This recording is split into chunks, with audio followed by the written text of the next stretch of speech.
The war on Iran has begun. Where it ends and what's ahead for the United States remains unclear at this hour.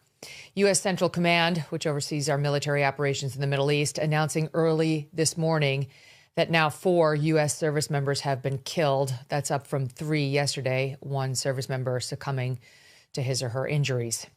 Just a short time ago, President Trump gave an interview to the New York Post where he did not rule out potentially sending U.S. ground troops into Iran. The president saying, quote, "I don't have the yips with respect to boots on the ground, like every president says. There will be no boots on the ground. I don't say it. I say probably don't need them, or if they were necessary. First and foremost, I, Megyn Kelly, am praying for the troops." I mean, that's where my mind immediately went. The guys and the gals who have to actually carry out this mission. Why again? And put their lives on the line. For whom again? Are the ones who are on my mind. And I prayed for them mightily yesterday and the day before. And I hope you have and will continue to as well. Look, there are massive divisions over what we've done here. And people are going to change their minds over the coming days and weeks, one way or the other. But my own feeling is no one should have to die for a foreign country. I don't think those 4 service members died for the United States. I think they died for Iran or for Israel. I think I understand how this helps Iran perfectly well. I get it. I mean, I hope. Long term, we'll see. But they seem rather jubilant. 80% of the country does not support the Ayatollah. He was a terrible, terrible man. No one's crying that he's dead. No normal person. But our government's job is not to look out for Iran or for Israel. It's to look out for us. And this feels very much to me like it is clearly Israel's war. Mark Levin wanted it. It's his war. Ben Shapiro, Lindsey Graham, Miriam Adelson. That's obvious. They're the ones who've been pushing us into this. But in case you had any doubt whatsoever, the Washington Post is reporting it explicitly this morning. Explicitly. About why we did what we did and when we did it.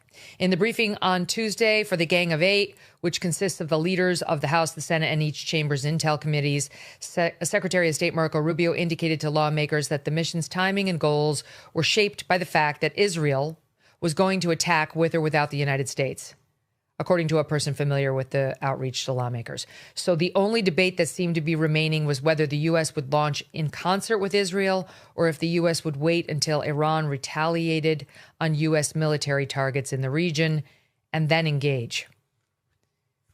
That sounds perfectly right. I mean, I think you knew that before you heard me read it from the Washington Post. So Israel said they were going to do it. Tucker Carlson said this on the show on Thursday. He said exactly that. And sure enough, that was the position that we were in. And it would explain perfectly why President Trump seems to be having so much difficulty clearly defining why we are doing this. I mean, I don't know about you, but I have found the explanations lacking. I woke up on Saturday morning like the rest of you to his videotaped announcement where he was wearing the hat, did not walk away with a clear understanding of what we're doing. It was restatements of things we've known for years. Yeah, we hate Iran. They hate us too. We've known that. Why are we doing this now? What is the catalyst? Obviously, President Trump does not want to say we did it because of Israel. What he said instead was, quote, "Our objective is to defend the American people." Okay, so far that sounds good. Why do we need defending? By eliminating imminent threats, he said, from the Iranian regime. Okay, we're under imminent threat now. What is it? What's the imminent threat from the Iranian regime? We saw CNN's Scott Jennings, who's always talking with the administration, parroting this over the weekend, posting on X, quote, "Senior Trump admin officials telling me that credible intel indicated Iran planned preemptive missile strikes against U.S. military targets in the region and against civilian targets as well. Failure to act would have resulted in mass U.S. casualties." Does that make any sense to you? I mean, stop and think about it for a minute. I'm close to this administration in many ways as well, but I don't allow them to use me like a fool. Does it make any sense to you that Iran was planning preemptive strikes against us and our civilians, knowing full well of the massive military assets we had moved into the region, the aircraft carriers and so on? Obviously, it doesn't. And sure enough, now today, it's all over. I mean, the Washington Post, U.S. intel assessments that Iran's forces were unlikely to pose an imminent threat to the U.S. mainland within the next decade. Okay, again, the attack came despite U.S. intel assessments that Iran's forces were unlikely to pose an immediate threat to the U.S. mainland within the next decade. And beyond that, CNN and Reuters report that Trump administration officials on Sunday acknowledged in closed-door briefings with congressional staff to whom they're obligated to brief, to speak and give their intel, quote, there was no intelligence suggesting Iran planned to attack U.S. forces first or to strike our bases in the Middle East. Okay, so there was no indication of an imminent attack. I don't know why Trump said that other than to try to justify the actions. But now we've heard it from several different reporting centers that there was none on the homeland, there was none on our outposts, there was none on our forces, and there was none on our bases in the Middle East. President Trump cited a long list after that of terrible things that Iran has done to the United States or its forces over the years, dating back to when I was 8. Okay, so I mean, I realized the 1979 taking of the hostages for 444 days was bad, but like literally, I was in 3rd grade, and it seems like why now? Why now? Why, when we are so fatigued with Middle East war, would we be retaliating against them now? So, like, give me another reason, please, because it felt very much like a kitchen sink approach. If we're going back, probably involved in the USS Cole, like all these, the attacks in Beirut, like this is ancient history. There is nobody under the age of 50 who even has an active knowledge of any of that stuff. As for what they've done with like the Houthis and all that, like, first of all, a lot of these wrongs have been on the books for a long time, and many of them have already resulted in sanctions or retaliation by the United States, which leaves us asking again, why are we doing this and why now?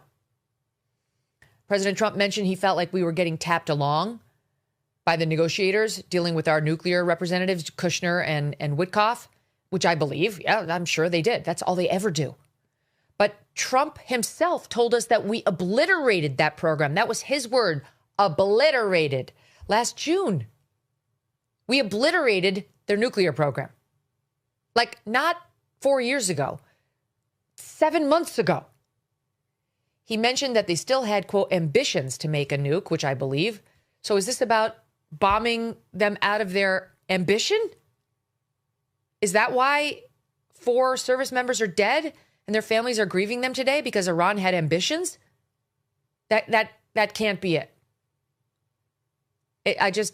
I don't understand fully what's going on here. I do believe Trump doesn't want to get us into another forever war. And I believe he wouldn't willingly submit to quagmire. In his mind, he thinks he can do this. He's been all over the board on the timing of it too, but generally he's saying 4 weeks or so. And he thinks we can do enough damage to them over the course of 4 weeks that we can achieve what? Again, I don't know. Is that going to bomb them out of their ambition? We don't know who's taking over. The Ayatollah is dead. Again, it's a great thing. Nobody would, it's like finding out that somebody like Hitler has died. There's only one correct response. Yay. But, regime change wars and taking out another country's leader is full of danger too.